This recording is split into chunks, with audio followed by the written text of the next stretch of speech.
The sunlight burned down on the unfinished skeleton of the high-rise. Steel beams cast long shadows across the lumber piles. The air was thick with dust and heat, but it wasn't just the weather that made the construction site feel tense. Something else was about to snap. Marcus Hale stood steady, his gloved hands holding a tape measure across a beam, muscles flexed beneath a white shirt stained with dirt and sweat. His blue hard hat reflected the sun, his face calm but alert, eyes focused on the task. Around him, his crew moved like a well-oiled machine, trusting his quiet authority without question. Then a sharp voice cut through the noise. The kind that didn't belong in a place like this. Polished. Cold. Laced with superiority. You call this level? The man's suit was too clean for a job site, his shoes polished like mirrors. He marched across the gravel with a clipboard in hand and a scowl that could shatter glass. Bryce Callahan, the lead project engineer. White hard hat. White shirt. Black tie. And a chip on his shoulder the size of the tower they were building. Marcus looked up. It's within tolerance. Checked it twice. Bryce snorted. Checked it twice. What are you, a Boy Scout? This isn't some garage project in the Bronx. This is $100 million development. Workers around them began to pause. Hammers slowed. A forklift idled. The site didn't go silent, but it started listening. Bryce stepped closer, invading Marcus's space. You've been on this site how long, Hale? 2 months. And already you're cutting corners like a rookie.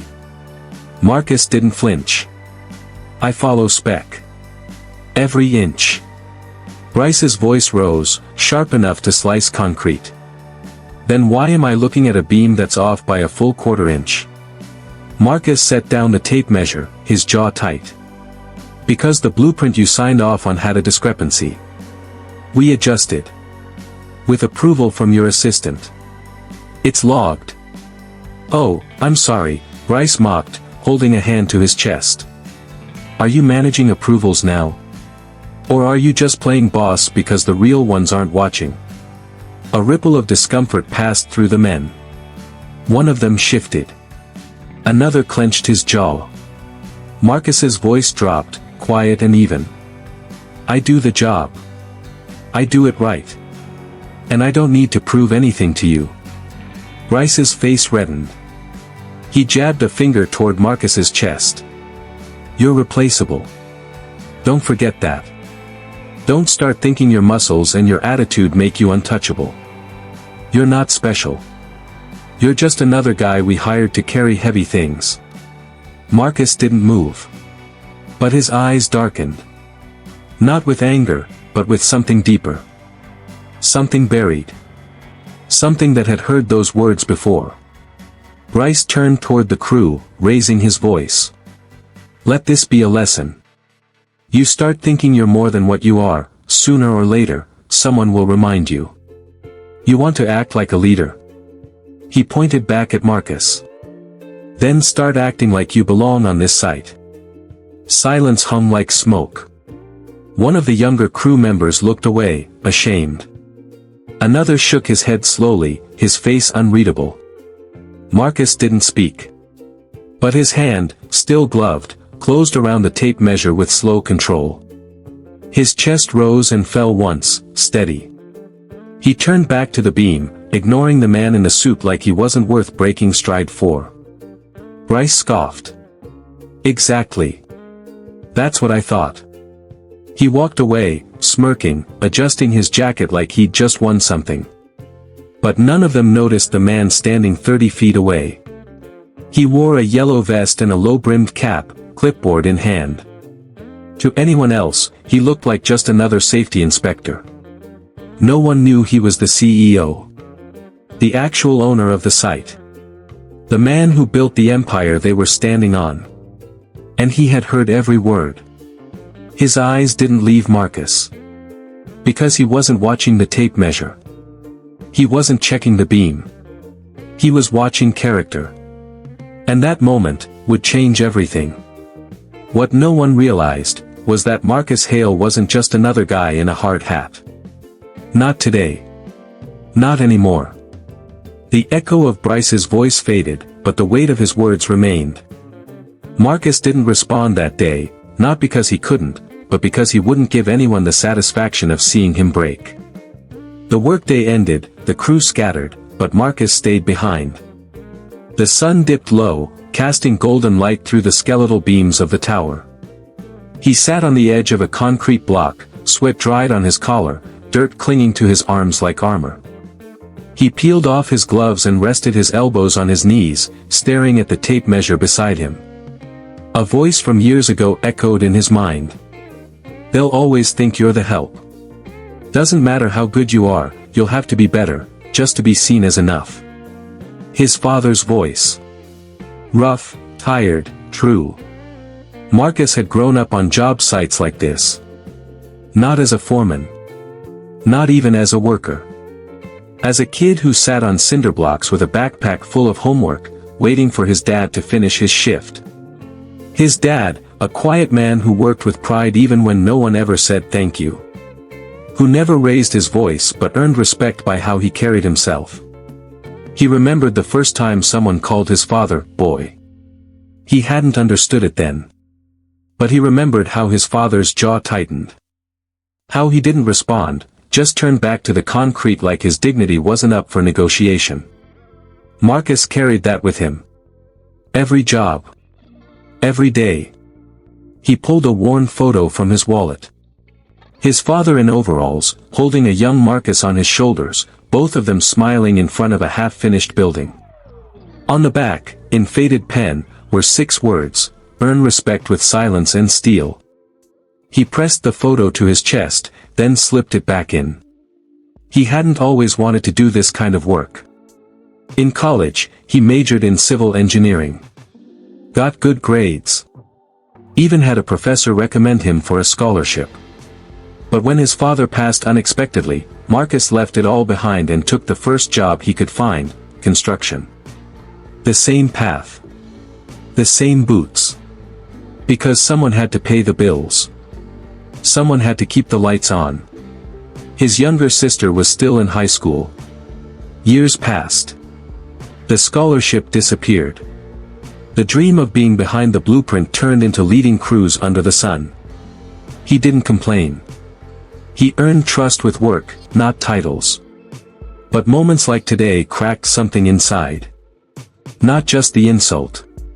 The idea that no matter how precise he was, how much pride he took in his work, he was still just a body in someone else's story. That no one saw the brain behind the biceps. The man who still read engineering manuals at night. The man who had quietly fixed mistakes Bryce never even noticed. He rose slowly and looked out at the skyline. Steel rising. Beams forming bones of something permanent. His fingers curled into fists, then loosened. He didn't want revenge. He just wanted to be seen. Not as a threat.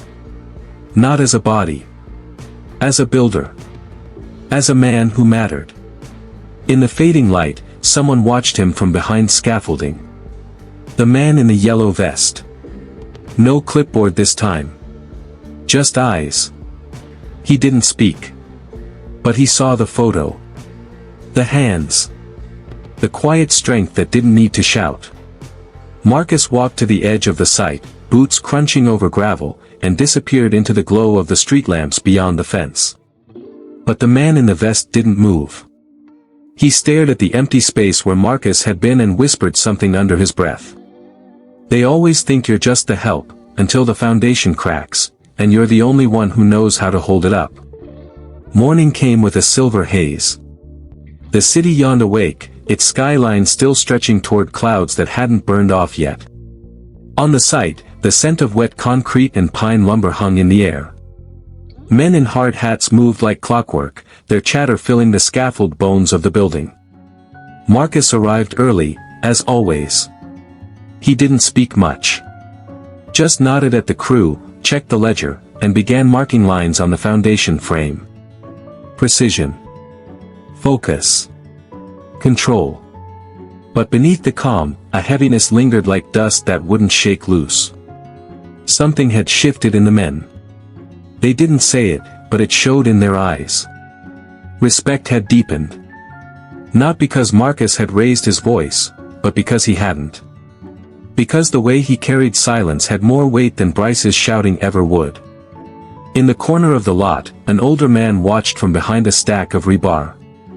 A maintenance worker, maybe. Or someone assigned to safety audits. No one paid him much attention. His yellow vest hung loosely, and his clipboard stayed closed. But his eyes never strayed far from Marcus. That day, something small changed. When Marcus called for a blueprint recheck, it was the intern, not Bryce, who brought it over. A young woman with sharp eyes and a nervous energy. Her name tag read Elena. She had only been on site for 3 weeks. She handed him the blueprint, but paused. Her eyes scanned his face like she was trying to place him in a different setting. Not here. Not in a stained shirt under a hard hat. Somewhere else. Marcus nodded his thanks, but she didn't leave. You went to Dunhill College, right? She asked. He blinked. A long time ago. I thought I recognized you. My brother had you as a tutor. Marcus Hale. Civil Engineering Lab. You used to diagram structural loads on napkins during coffee breaks. He gave a quiet smile. Yes, I did. She hesitated, then leaned in, voice softer. Why did you stop? Marcus's gaze drifted over the unfinished beams. Life needed me somewhere else. She opened her mouth as if to ask more, but footsteps interrupted. Bryce was approaching. He didn't yell this time. Just offered a sarcastic smile. Still playing architect, Hale? Marcus didn't respond. Elena stepped back quickly, awkward. Bryce gave her a look. Blueprints are for engineers. You're just here to file and fetch. The way he said it made her shrink a little. She handed the roll of paper to Marcus and turned to walk away. But she looked back once. And this time, she wasn't looking at Marcus like a foreman. She was looking at him like something didn't add up. The man in the yellow vest noticed, too. Later, while Marcus was checking the laser level alignment on the 4th floor beam, he heard a quiet voice behind him. I've seen you sketch load calculations without a calculator. He turned. It was Elena again, holding a coffee. You're not just a foreman, she said. Marcus raised an eyebrow. Doesn't change the work. No, she said, but it might change who's watching. She set the coffee down and left without another word. He stared after her, a wrinkle forming between his brows. Watching. That evening, when the crew wrapped for the day, Marcus stayed behind to double-check the rebar placement in the support column. The sun dipped low again, slicing through the unfinished floors in golden beams. From the scaffolding, someone watched. The man in the vest. He took a step forward but paused. Then pulled something from his pocket. A folded photo. A younger Marcus. Dressed in a suit. Holding a university award. The man held it for a moment, then folded it back into his jacket. He knew. Not just who Marcus was. But who he had chosen not to be. And more importantly, why. The next morning arrived with a cold bite in the air. The city had shifted overnight, as if holding its breath. Rain clouds curled at the horizon, but the site was alive early. Steel clanked. Engines rumbled. Boots echoed on scaffolding. Marcus was already up on the 3rd floor, reviewing a load-bearing sequence when he heard a voice he hadn't expected. Everyone, down to ground level. Now. Site-wide briefing. The order didn't come from Bryce. It came from someone no one had seen take charge before. The man in the yellow vest. Workers exchanged confused glances. Marcus wiped his hands on a cloth and made his way down with the rest. As the crew gathered in the open space between stacks of lumber and concrete mixers, the man stepped forward. He removed his hard hat. Then the vest. And underneath, a charcoal gray shirt embroidered with a discreet logo, Stonebrick Holdings. A low ripple moved through the group. Some eyes widened. One man whispered, "That's him." Marcus narrowed his gaze. His body tensed, not from fear, but from recognition. The man raised his voice, steady and calm. "My name is Daniel Whitmore. I'm the founder and CEO of Stonebrick Holdings. This site, this building, and this crew, every decision, every blueprint, every name on payroll, comes across my desk." No one moved. Even the machines seemed to hush. Daniel took a slow breath. "Over the past 2 weeks, I've been walking this site in disguise. Not to catch mistakes, but to watch people. Not how they build structures, but how they build respect. How they lead when no one's watching. How they treat others when power isn't in their favor." Bryce finally stepped forward, laughing nervously. "Well, sir, I didn't realize you were conducting a surprise audit. I assure you, I've held this crew to the highest standard. And we've kept the site on schedule." Daniel didn't look at him. He turned to Marcus. "This man," he said, his voice firm, "has more integrity in silence than most men have with a microphone. I watched him get humiliated in front of his team. I watched him keep his composure. And I saw the loyalty he inspired, without a single shout or threat." Bryce's face began to pale. "I was just managing expectations. You know how these sites get." Daniel finally looked at him. His stare was surgical. "You berated a man with a degree you don't have. You questioned a leader in front of his crew without first checking facts. And worst of all, you assumed he wasn't worth knowing." The crew shifted. Bryce swallowed. I didn't know." "That's the point," Daniel cut in. "You didn't ask." A silence settled. Then Daniel turned to Marcus. "You left college to take care of your family. You gave up a future to support someone else's. I read your record. I saw the papers you submitted. The patents you drafted that never got filed because you walked away." Marcus stood still, his throat tight. "How do you know all that?" Daniel's expression softened. "Because I was the man who approved that scholarship. You never came to collect it. I always wondered why. And now I know." A quiet hush swept the crew. "I want to offer it again," Daniel said. "Not the scholarship. Something bigger." He pulled a sealed folder from his satchel and handed it to Marcus. Inside was a contract. A promotion. A partnership. Full engineering oversight of the site. Marcus blinked. "You're serious?" Daniel nodded. "You've been acting like the owner all along. It's time the title matched." Bryce tried to speak, but his words faltered. Daniel didn't need to say more. He turned, addressing the rest of the crew. "Respect isn't earned through title. It's revealed through trial." Then he walked away. Marcus looked down at the contract. The wind picked up, flapping the papers gently. And for the first time in years, he felt seen. Not as a worker. Not as a number. As a builder. As a mind. As a man who never stopped being more, despite how little the world chose to notice. The clipboard slipped from Bryce Callahan's hands and hit the gravel with a dull thud. He didn't bend to pick it up. His mouth hung slightly open, eyes darting between the contract in Marcus's hands and the retreating figure of Daniel Whitmore, the CEO he hadn't recognized, until it was too late. The crew didn't say a word. But something had shifted in the air. It wasn't just that a new boss had been named. It was how it had happened. Quietly.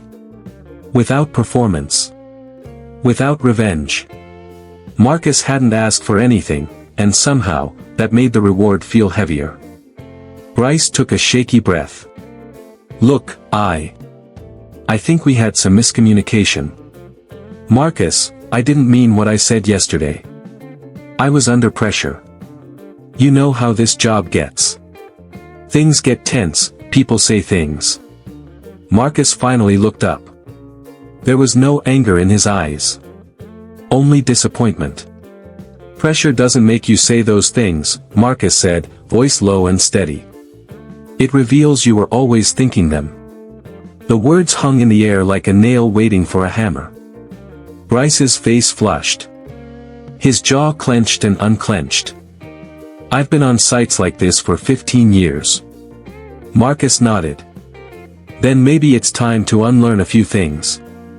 Bryce started to speak again, but Marcus raised a hand, not to silence him, but to release him. I'm not interested in apologies you don't mean, he said. I don't want an apology because the CEO was watching. I want respect when no one is. He turned and walked away, the folder still in his hand. The crew watched him pass. One of them, Jorge, the oldest on the team, gave a subtle nod. Not just of acknowledgement, but of something deeper. Something like pride. Later that day, as the sun warmed the steel skeleton of the building, Marcus stood alone on the top platform. The city stretched out in every direction, glass towers and rooftops, sunlight reflecting off window panes like mirrors of 1,000 versions of himself. He took off his hard hat. Let the wind run through his hair. Below, the crew was working again. The tension from the morning had lifted, replaced by something quieter. A new kind of energy. A respectful silence.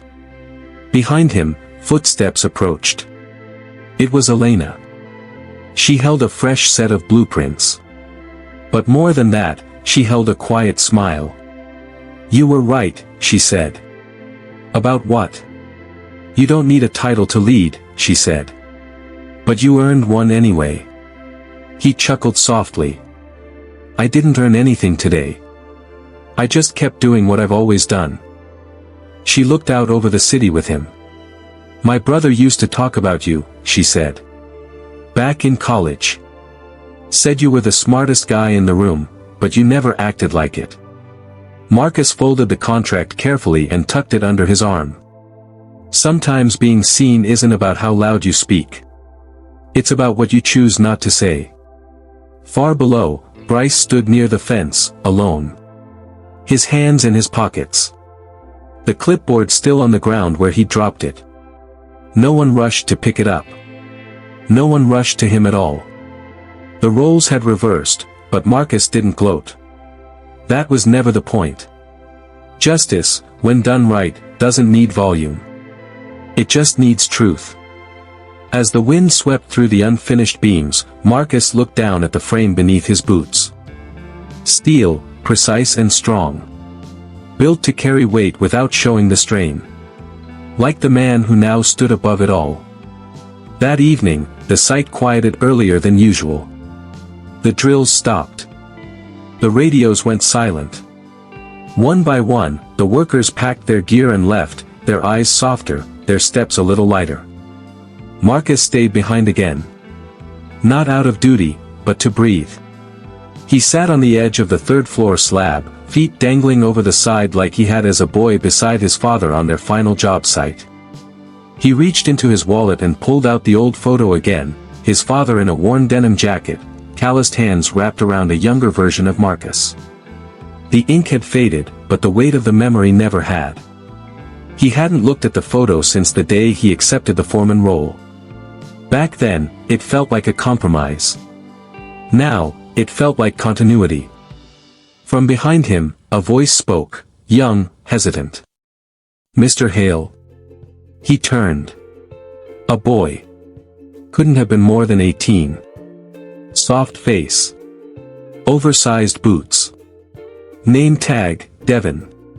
A new apprentice who barely spoke since joining the crew.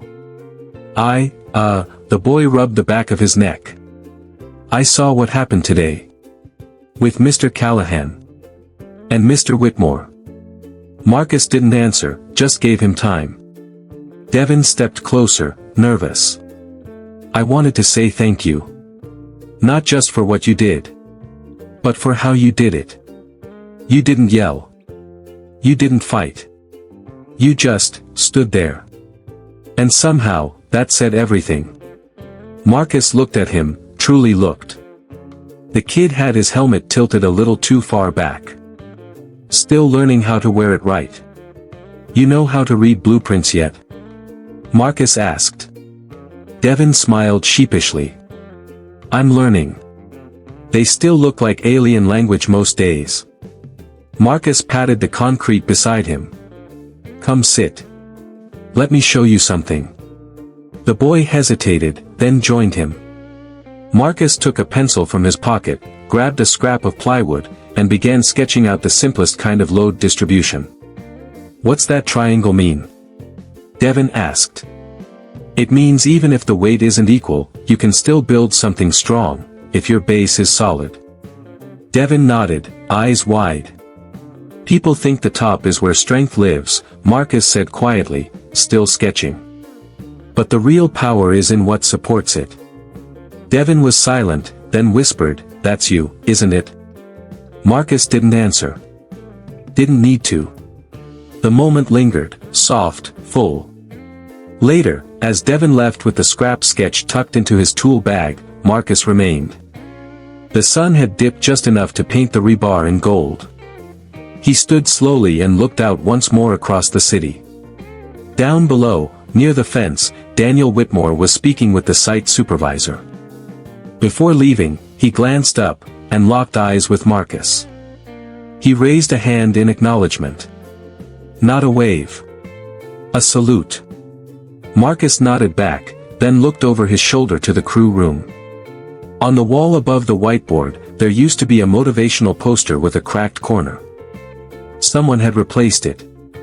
Now, in its place, was a framed photo. The team. All of them. Smiling. Standing behind Marcus like a wall of unshakable steel. And beneath the photo, a small plaque with 5 words. Strength isn't always the loudest. Marcus exhaled.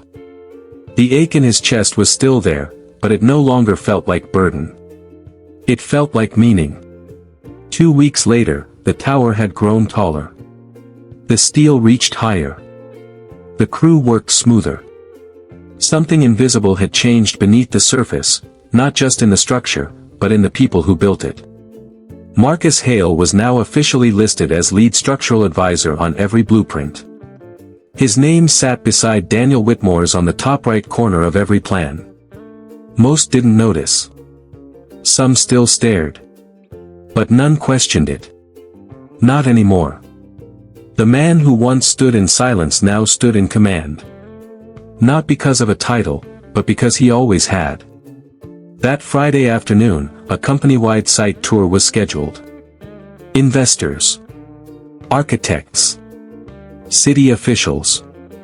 The kind of visitors who wore shiny shoes and stayed no longer than 15 minutes. Marcus didn't expect much. He just made sure the site was clean, the crew sharp, the measurements exact. As the SUVs rolled in and officials stepped out, Marcus hung back. Elena stood by the safety check-in booth, clipboard ready. She gave him a quiet nod as she handed hard hats to the guests. One of the officials, a tall man in his 50s with a neatly trimmed beard and expensive glasses, approached Elena. "We're looking for Marcus Hale," he said. She pointed him toward the lift. "3rd floor. You'll find him where the load calculations live." The man chuckled, then headed up. Marcus looked up when he saw the man emerge from the elevator. The man extended a hand. "Henry Delancey. State Development Council." Marcus shook it.